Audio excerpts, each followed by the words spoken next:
Strangest thing happened the other day. I got a customer support email for one of our Ojoy.ai customers, and the guy's situation made me wonder, what if everything that we think we know is right about marketing and direct response and ads and stuff isn't right? And I know that sounds dramatic, and I know it sounds like clickbait, but in answering this one dude's question and reflecting on the past 26 years of being a professional marketing guy, I've realized that a lot of the stuff we think we're supposed to do every time, like, these sacred cows or whatever they're called, they could end up actually totally ruining our business. So here's what happened. Like I told you, I got an email from one of our customers at Ojoy, and this dude and his partner have a business, and it's some sort of like really serious kind of business. They have to vet really big contractors that build like $100 million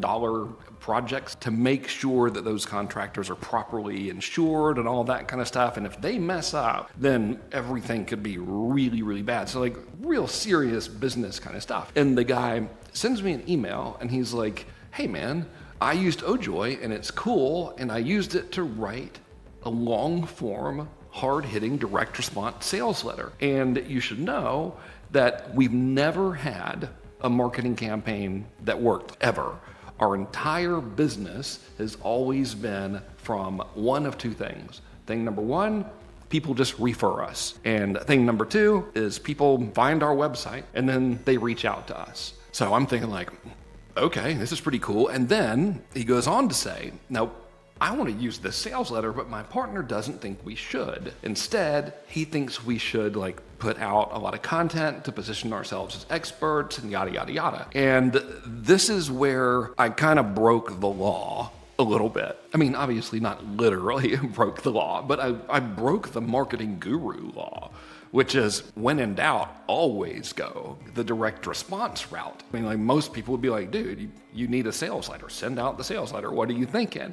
But something about what he said made me rethink it. So the reason why I committed heresy and told him not to send the sales letter yet is because three things he told me. First thing I forgot to mention was this. They've been in business for 13 years. If they've been in business for 13 years, obviously they know how to sell stuff, they don't have a selling things problem. They might not have a problem at all. All he told me was they've just never been able to make marketing work, and then told me things number 2 and 3, which were all of their sales come from either word of mouth or people are finding their website and reaching out to them.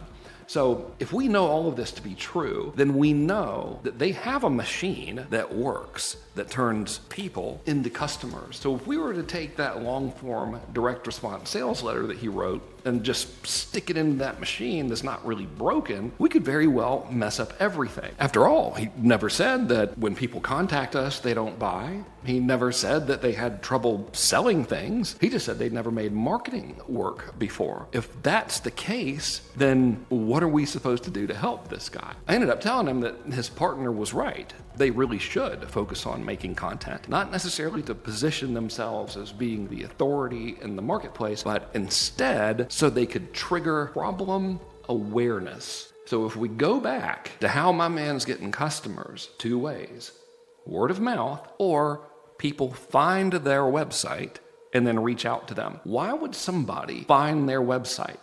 Especially if they're in this really kind of not random, but not super common business of pre-vetting and making sure these really big contractors are licensed and insured and all of that kind of stuff and can actually handle multi-million up to $100 million jobs without everything going to pieces. That's kind of like a really weird, niche-y kind of business. So what would lead somebody to just stumble over their website? Yeah, exactly. Someone would realize, we've got a problem. We've got this giant project coming up, and we need to make sure that whoever we're getting to handle it has the right amount of insurance. So once I realized that, I was like, okay, all they need to do is increase the number of people in their marketplace that realize that they actually have a problem, which is we might be using contractors that don't have the proper insurance coverage, and if something goes wrong, we could lose everything. And ultimately, the way to do that is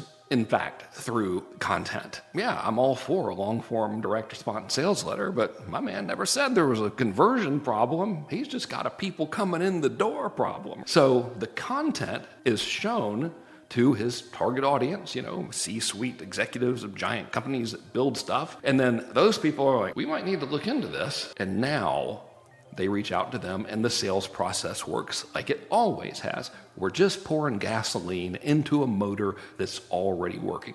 We don't want to change the motor. And I'll tell you what really kind of gave me the whole idea behind this was this dude that I follow on Instagram who's a cop that I've never met. So I don't know how I ended up following this dude, but the guy's name is Mike the Cop. Seems like a pretty cool guy. He's a retired police officer, and I'll never forget one of the posts that he made. He said something like, and I'm paraphrasing, he was like, all right, when I was a cop for 20 years or whatever, I've been in a lot of houses, and I'm telling you, everybody's house has some kind of smell. And if you don't think that your house smells, most likely you've just gotten used to the funky smell and you don't realize it. And then of course, when I read that in the post, I'm like, oh my God, does my house smell bad? I've got a cat. It probably does, and I'm used to it. And so, now I'm all weirded out, right? What just happened when I read that post? I became problem aware. So when you're problem aware, when you suddenly realize I might have a problem, then you start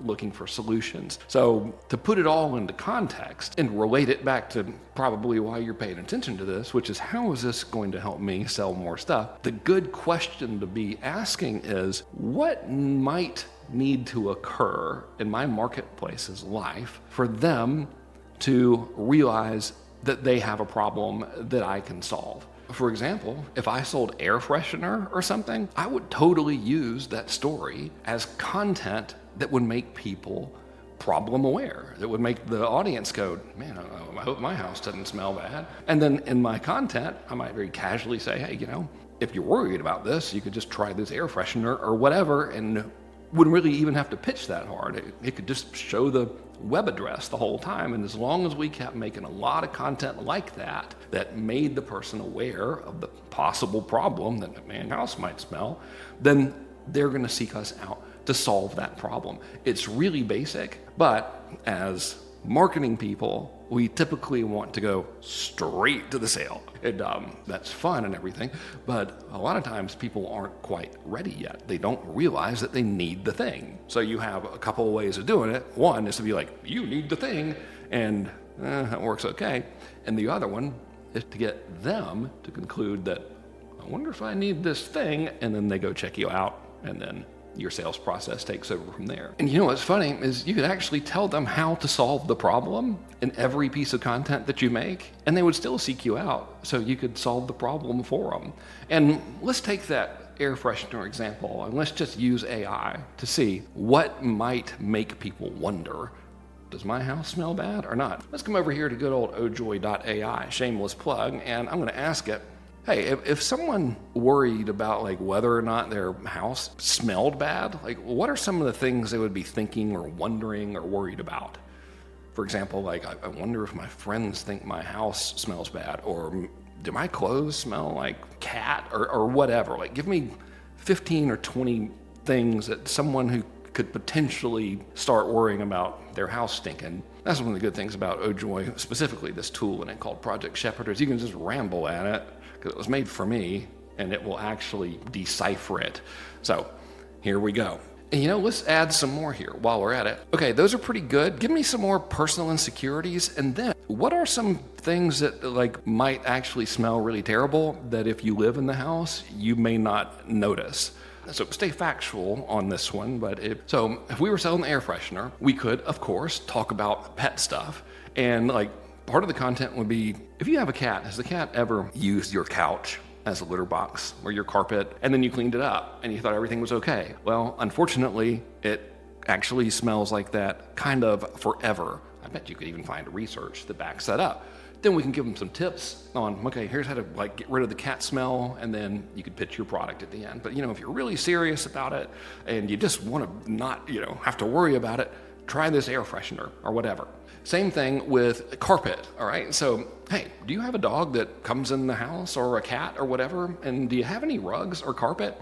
Yeah, we all love our pets, but you know what does it? Those rugs, because they actually absorb the smell of your dog, even if the dog or cat or whatever is perfectly housebroken. You might not realize it, but there's a good chance that everyone who visits your house can notice that it smells like your dog in there. If you're worried about that, here's how to clean it, give good content and stuff, and then maybe pitch your stuff or maybe not. It doesn't matter. As long as they know that your solution exists, they'll come to you. Here's another one, mold behind walls or under the flooring. Has the sink ever overflowed in your bathroom? Or have you ever had like a plumbing issue where you just had to get, go in there and mop up a whole bunch of water that had been sitting on the floor for a long time? I hate it when that happens, but the worst part of it is typically you can end up having mold or mildew that grows in that part of the floor and you never see it and you never smell it, but other people do. The reason you don't smell it is you're probably used to it. But if you've ever wondered if your house might smell a little bit funky, chances are it does, and that might be why. Here's how to solve the problem, give them some free content, and then they come to you. And then it really gave us something interesting. The key issue is olfactory fatigue. Your nose literally stops detecting smells you're constantly exposed to. So we could use that, which I would want to make sure this is a real thing. So I couldn't help it. I had to look and see if olfactory fatigue is real, and it is. And then I went to Google and just typed in, do most homes smell bad in some way?